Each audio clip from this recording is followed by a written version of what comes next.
토요일 오전, 영수는 작은 장바구니에 귤과 김치통을 넣고 집을 나섰습니다. 버스를 2번 갈아타는 동안 배가 묵직하게 아려왔지만 표정은 흐트러지지 않았습니다. 창밖으로 스치는 가을 비가 유리창을 두드렸고 손등의 핏줄이 더 선명해 보였죠. 도착한 아들 집 현관 앞에는 키 작은 고무장화가 나란히 서 있었습니다. 문이 열리자 민재가 달려나와 팔을 벌렸고 영수는 잠깐 휘청했지만 웃으며 안아 올렸습니다. 거실에는 빨래 바구니와 장난감이 뒤섞여 있었고 전자레인지 위에는 미처 치우지 못한 컵라면 용기가 놓여 있었어요. 지연은 머리를 질끈 묶고 달력에 빼곡한 메모를 훑어보며 잠깐 눈인사를 건넸습니다. 오시느라 고생하셨어요. 고생은 무슨 가까워요.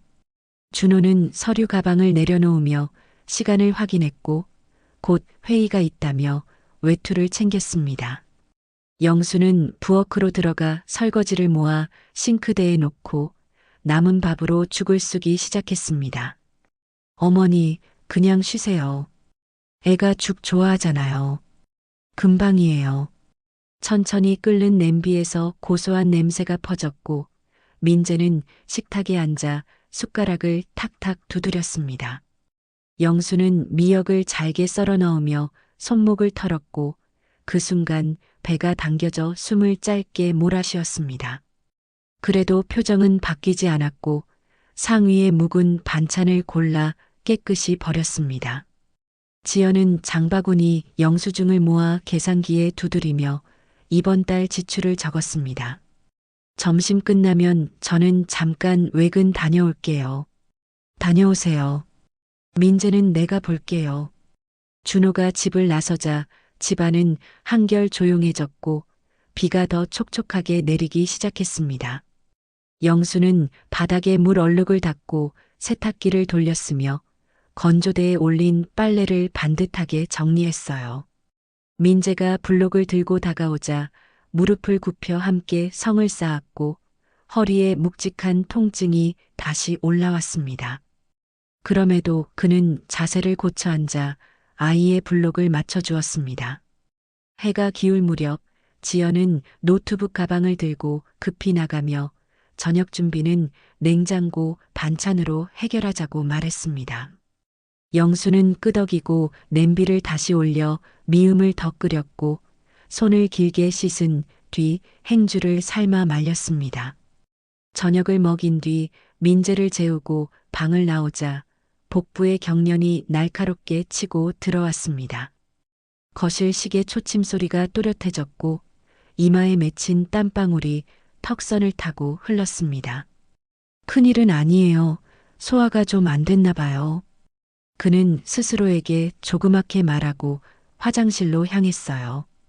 변기에 앉은 채 한참을 움직이지 못했고 손끝이 차가워지자 세면대에 기대 깊게 숨을 골랐습니다. 거울 속 얼굴은 핏기가 옅었지만 입술엔 여전히 얇은 미소가 걸려 있었습니다. 불을 끄고 거실로 돌아온 그는 소파 등받이에 담요를 걸치고 등을 대었습니다. 창문 너머 가로등 불빛이 흔들렸고 냄비의 잔열이 싱크대 스테인리스에 미약한 김을 남겼습니다. 휴대전화 알림이 울렸지만 받지 않았고 대신 침대에 누운 아이의 숨소리를 확인하러 방문을 반쯤 열었습니다. 조심스레 문을 닫은 그는 다시 소파에 앉아 등받이를 문지르며 자세를 바꿨습니다. 통증은 잦아드는 듯 하다가 또다시 올라왔고 그는 작은 기침으로 기색을 감췄습니다. 벽시계가 9시를 지나자 빗소리는 더 깊어졌고 집안의 공기는 얇은 비닐처럼 팽팽해졌습니다. 그는 내일 일정을 머릿속으로 정리하며 눈꺼풀을 감았고 장갑처럼 단단해진 두 손을 포개 쥐었습니다. 밤은 길어 보였고 누구도 아직 이 집의 균열을 알아차리지 못했습니다. 다음 날 아침 부엌에는 미지근한 죽 냄새가 남아 있었습니다. 영수는 두 손으로 주전자를 감싸고 따뜻한 물을 마셨지만 속은 여전히 불편했습니다. 민재가 눈을 비비며 일어나자 그는 서둘러 아이 얼굴을 닦고 옷을 갈아입혔습니다. 식탁 위에는 어젯밤 남은 반찬이 그대로였고 지연은 휴대전화 알람을 끄며 잠긴 목소리로 일정을 확인했습니다. 준호는 넥타이를 매며 아침 회의가 있다고 말했고 지연은 회사 외근이 겹친다며 서둘러 머리를 묶었습니다. 세 사람의 대화는 짧고 건조했으며 영수는 조용히 식탁을 정리하면서 눈치를 살폈습니다. 그는 내가 애 봐줄게요라고 낮게 말했고 지연은 잠시 멈칫하다가 허락하듯 고개를 끄덕였습니다. 현관문이 닫히는 소리가 나자 집은 순식간에 고요해졌고 민재의 장난감 굴러가는 소리만 거실에 머물렀습니다. 영수는 아이에게 미음을 다시 데워 먹였고 아이는 얌전히 숟가락을 움직였습니다. 그러나 민재가 뛰어다니기 시작하자 그는 뒤를 따르다 갑작스럽게 허리를 움찔 잡았습니다. 어지럼증이 몰려오자 벽에 손을 짚고 잠시 숨을 고르는 모습이 거울에 비쳤습니다. 그는 아무 일 아니라는 듯 미소를 지었지만 눈가에는 힘이 빠져 있었습니다. 점심 무렵 택배 기사가 초인종을 눌렀고 영수는 문을 열며 서명을 했습니다.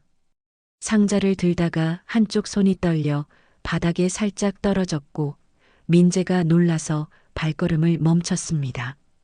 영수는 아이 앞에서 태연하게 상자를 들어 올렸지만 얼굴이 창백하게 변했습니다.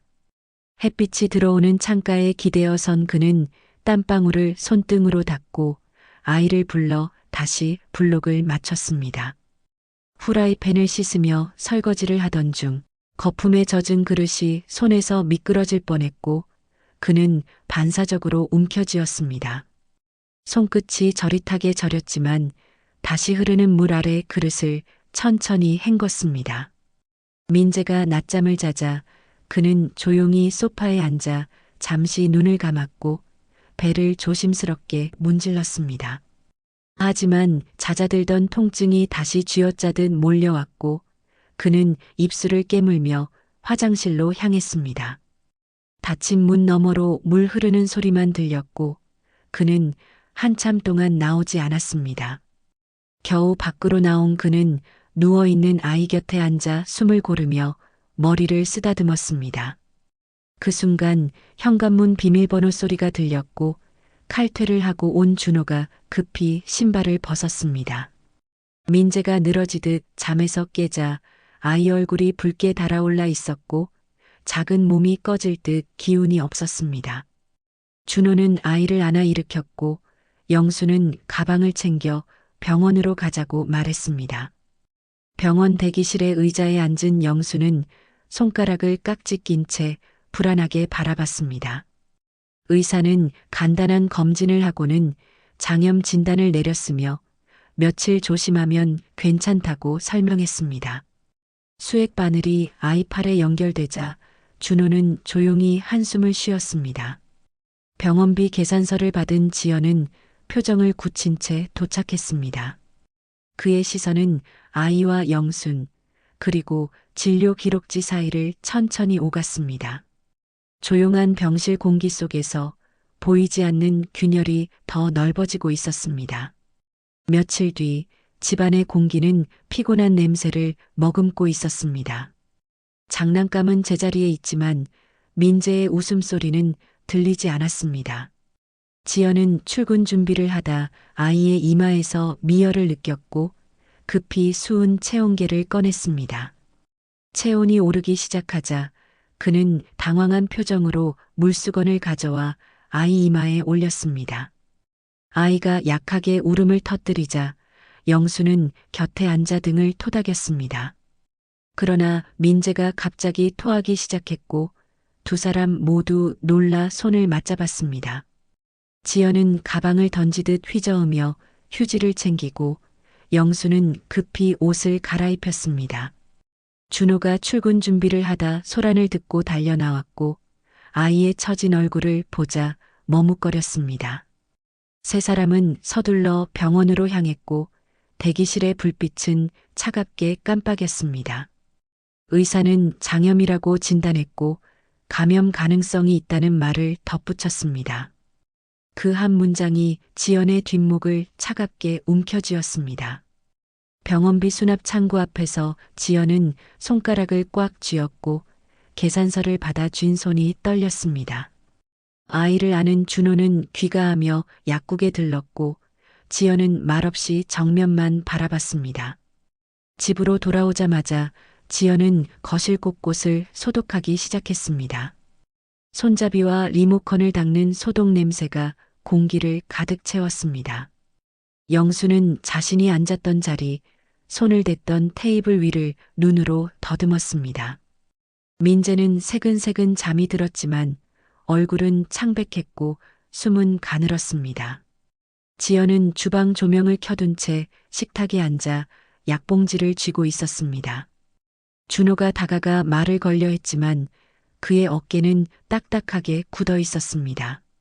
영수는 뒷모습만 바라보다 조용히 방으로 들어갔습니다. 그날 밤 지연은 간신히 눈을 붙였지만 민재가 헛구역질을 할 때마다 자리에서 일어나 부축했습니다. 침대 옆 욕실에서 물 흐르는 소리가 희미하게 들렸고 지연은 문틈을 바라봤습니다. 거울 속 흐린 불빛은 흔들리고 있었고 공기는 조용히 갈라지고 있었습니다. 아침 해가 뜨기도 전에 민재가 다시 울음을 터뜨렸습니다. 지연은 서둘러 아이의 이마를 짚었고 열은 밤새 더 올랐습니다. 머리가 무거워 보이는 아이는 젖은 수건을 밀어내듯 고개를 젓고 있었습니다. 영수는 부엌에서 전날 끓여둔 미음을 데웠지만 아이는 한 숟가락도 넘기지 못했습니다. 지연은 주방 서랍을 열어 일회용 장갑과 소독 티슈를 꺼내 식탁을 다시 닦았습니다. 식탁 위에 젖은 티슈가 한 장, 두 장 쌓일수록 집안의 공기는 점점 숨이 막혔습니다. 준호는 민재를 안고 거실을 빙글 돌며 달래려 했지만 아이는 계속 배를 움켜쥐었습니다. 영수는 냉장고 문을 열고 새 미음을 꺼내다 한 손으로 배를 감싸며 몸을 굽혔습니다. 그 모습을 본 지연의 눈빛이 차갑게 멈췄습니다. 눈에 띄지 않게 흘러가던 의심이 이 순간 단단하게 굳었습니다. 거실 한복판에서 지연은 손을 멈춘 채 영순과 준호를 번갈아 바라봤습니다. 준호가 아이를 재우러 방으로 들어가자 부엌에 조용한 기계음만 남았습니다.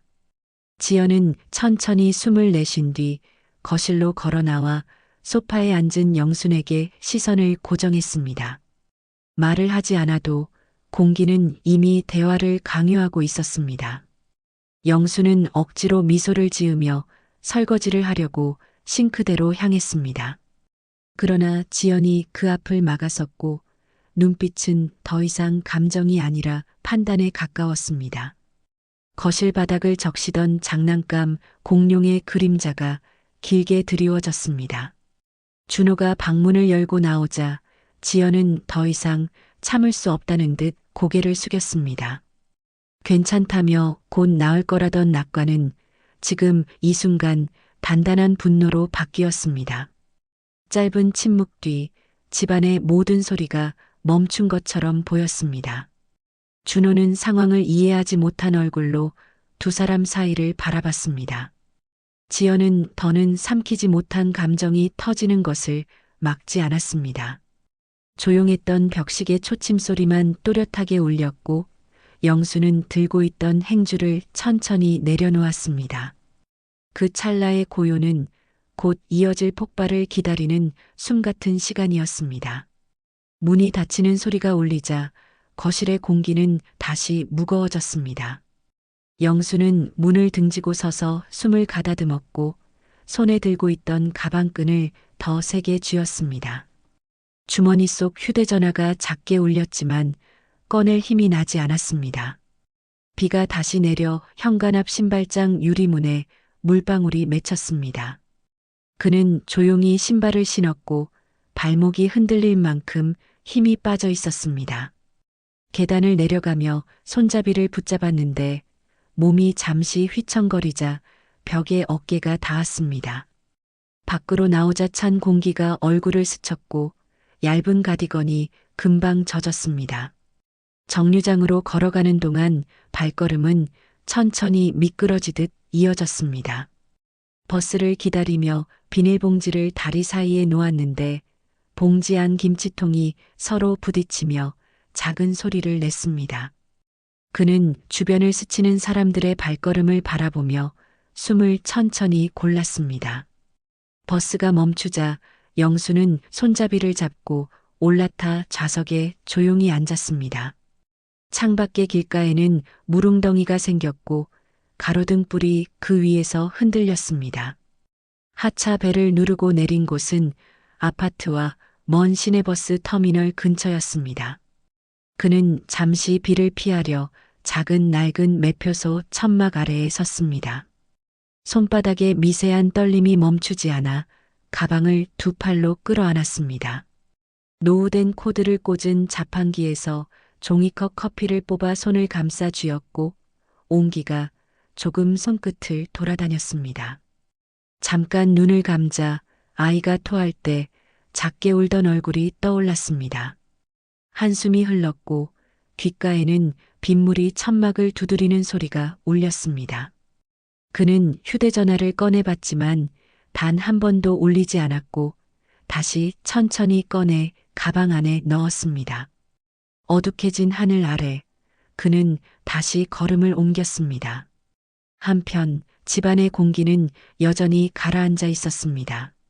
민재는 소파에 누워 잠들어 있었고 이마에는 식은땀이 번져 있었습니다. 지연은 작은 타월을 접어 아이 목덜미 밑에 깔고 쓰레기통 가득한 티슈를 내려다봤습니다. 준호는 방 안에서 서랍을 뒤지다 가만히 멈춰서서 벽에 기대었습니다. 휴대전화 화면에는 통화 내역 없음이 떠 있었고 그는 조용히 주먹을 쥐었다 폈습니다. 그는 어머니가 걸어나가던 순간을 떠올렸고 멈춰 서 있던 자신의 발끝을 내려다봤습니다. 민재가 다시 신음을 내며 몸을 웅크리자 두 사람은 곁으로 다가갔습니다. 작게 떨리던 아이의 손을 잡고 쓴 약봉지를 꺼내 물과 함께 먹이려 했지만 입이 벌어지지 않았습니다. 지연의 얼굴은 피곤함에 지쳐 있었고 준호의 숨소리는 짧고 무겁게 들렸습니다. 거실 조명은 밤새 켜져 있었고 창밖 빗소리는 멈추지 않았습니다. 새벽녘이 되어갈 무렵 지연은 아이를 품에 안고 병원으로 다시 향했습니다. 응급실의 불빛은 피곤한 눈동자로 바라보는 그들을 맞이했습니다. 간호사는 아이의 상태를 확인하고 다시 수액과 약을 준비했습니다. 지연은 의자에 기대 고개를 숙였고 손등 위로 눈물이 한 방울 떨어졌습니다. 준호는 그 모습을 보며 모른 채 할 수 없다는 듯 깊게 숨을 들이켰습니다. 잠시 뒤 병원 복도를 따라 낯익은 그림자가 천천히 걸어왔습니다. 영순이 작고 젖은 가디건을 여민 채 문 앞에 섰습니다. 그는 조용히 인사도 하지 않고 민재의 머리맡에 손수건을 올려두었습니다. 손수건은 비에 젖어 눅눅했지만 아이의 이마 위에 살며시 내려앉았습니다. 그 순간 병실 공기는 아주 천천히 그러나 분명하게 흔들렸습니다. 병원 새벽 공기는 특유의 소독약 냄새와 피곤한 숨소리로 가득했습니다. 영수는 의자 하나를 끌어다 조용히 민재 옆에 앉았습니다. 등받이에 등을 기댄 지연은 잠들어 있었고 고개가 옆으로 기울어져 있었습니다.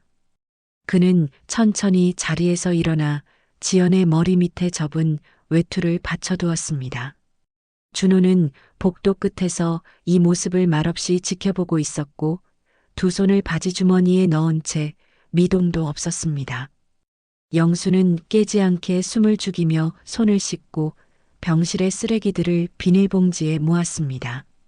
탈지면과 약 포장지, 물티슈가 수북이 쌓인 작은 휴지통은 금방 비워졌습니다. 그는 간호사에게 다가가 조심스레 수액이 잘 흐르는지 확인해 달라고 부탁했습니다. 간호사는 익숙한 얼굴을 알아보고 고개를 끄덕이며 어머님, 또 오셨군요라고 말했습니다. 영수는 대답 대신 작은 미소만 지었습니다. 아이의 볼은 여전히 뜨거웠고 숨결은 가늘었습니다. 그는 가디건 주머니에서 작은 선풍기와 건전지를 꺼내 아이에게 약한 바람을 보냈습니다. 선풍기 날개가 조용히 돌아가며 침대 위의 머리카락을 살짝 흔들었습니다. 지연이 몸을 뒤척이며 천천히 눈을 떴습니다. 눈앞에서 아이를 돌보는 영순의 등이 조용히 흔들렸습니다. 지연은 손을 들어 눈가를 훔쳤고 입술을 깨물며 아이 쪽으로 몸을 기울였습니다. 몸을 일으키는 순간 허리가 뻣뻣하게 굳었지만 그는 조용히 숨을 삼켰습니다. 민재가 미세하게 울음을 냈고 영수는 그 작은 움직임에 반응해 손바닥으로 천천히 등을 쓸어내렸습니다. 지연은 말없이 그 모습을 지켜보다가 무릎 위에 올려둔 손을 천천히 모았습니다. 아이는 지친 듯 눈을 떴다가 곧 다시 감았습니다. 침묵 속에서 둘의 호흡이 나란히 놓였습니다. 복도 창밖으로 새벽 햇빛이 아주 얇게 번지고 있었고 커튼 틈 사이로 희미한 빗줄기가 들어왔습니다. 준호는 다가와 아이 머리를 쓰다듬고 영순의 어깨에 손을 올릴 듯 하다가 멈췄습니다. 영수는 그냥 자리에서 일어나 병실 구석의 수건을 정리했고 지연은 그에게서 시선을 떼지 못했습니다. 이 작은 병실은 여전히 조용했지만 공기에는 미묘한 숨결이 만들어지고 있었습니다. 애써 덮어두려 했던 감정들이 서서히 모양을 드러내고 있었고 아무도 큰 소리로 말하지 않았지만 무언의 마음이 흐르고 있었습니다. 며칠 뒤 퇴원을 마치고 가족은 집으로 돌아왔습니다. 거실 공기는 오랜만에 환한 낮 햇살로 가득했고 커튼 사이로 들어온 빛이 바닥에 넓게 펼쳐졌습니다. 민재는 아직 기운이 없어 소파에 기대 있었고 작은 담요가 아이의 몸을 덮고 있었습니다. 지연은 따뜻한 물로 손을 씻은 뒤 싱크대에 새 그릇을 꺼내 놓았습니다. 잠시 후 부엌에서 미음이 천천히 끓는 냄새가 집안을 부드럽게 감쌌습니다. 영수는 테이블에 수건을 펼쳐놓고 아이가 먹을 수 있는 반찬을 한 입 크기로 잘랐습니다.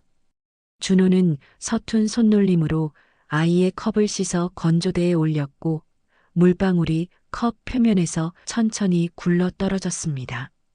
세 사람은 바쁜 손놀림 속에서도 서로의 시선을 슬쩍 마주치곤 했습니다. 미음이 완성되자 식탁 가운데 따뜻한 그릇이 놓였고 수증기가 부드럽게 피어올랐습니다. 지연은 숟가락을 들어 조심스럽게 미음을 불어 먹여보았습니다. 아이의 얼굴이 조금씩 편안해지자 긴장된 숨소리가 약해졌습니다. 거실에 놓인 소파는 익숙하지만 오늘은 묘하게 낯선 공간처럼 느껴졌습니다. 지연은 천천히 자리에서 일어나 수저를 내려놓고 식탁 끝에 멈춰 섰습니다. 입술이 미세하게 떨리는 듯 했지만 눈을 피하지 않고 영순을 향해 몸을 돌렸습니다. 조용한 목소리가 집안을 채웠고 그 순간 공기는 천천히 가라앉았습니다. 영수는 고개를 숙이고 의자 등받이를 가볍게 쥔 채 잠시 숨을 골랐습니다. 민재가 작은 손가락으로 숟가락을 두드리며 웃자 묵직했던 집안의 분위기가 조금씩 풀렸습니다. 준호는 아이를 안고 거실을 천천히 돌며 발을 맞췄고 아이의 작은 웃음이 그 뒤를 따라왔습니다. 식탁 위에는 금방 차려낸 미음, 잘게 썬 반찬, 그리고 물컵 하나가 놓여 있었습니다.